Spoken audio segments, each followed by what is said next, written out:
What is a text editor and what is it for?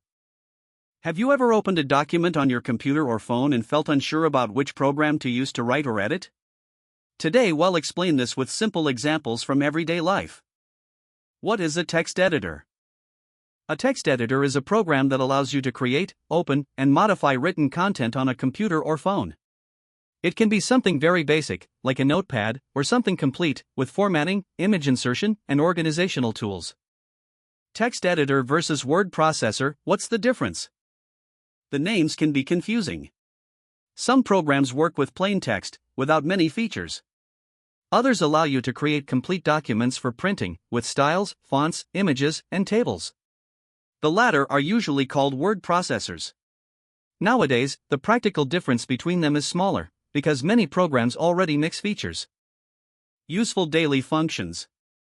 Cut, paste, find words, create lists, tables, autosave, spellcheck, and access to older versions are features that help turn loose ideas into organized documents without complication.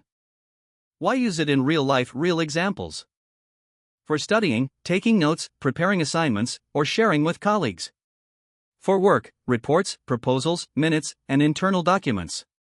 For home, resumes, letters, scripts, and lists. In all cases, using a text editor saves time, makes revision easier, and avoids rework. Collaboration in cloud, when it's worth it. Online tools allow multiple people to edit the same file at the same time, comment, review, and recover previous versions. This is great for people who need to work in groups, study with classmates, or review documents with someone remotely.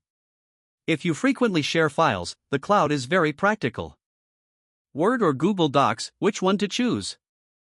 If you need advanced features and detailed formatting control, Word is usually a good choice. If you want something simple, with easy sharing, real-time collaboration, and access from anywhere, Google Docs is excellent.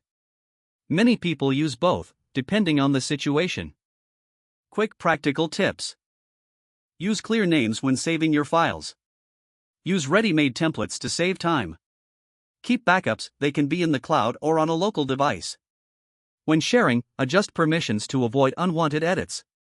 Learn to use comments and review features, it makes editing texts with others easier. Common mistakes and how to avoid them. Not saving in compatible formats can make reading difficult on other devices. Working outside the cloud when you need collaboration can delay everything. Using too many styles or fonts makes the document confusing. With small care, these problems disappear. Summary and call. In summary, the text editor is the tool that turns your words into well-organized documents. Choose the type according to your needs, something light and fast, or something complete and ready for printing. Now tell me, do you prefer editing in the cloud or on the computer?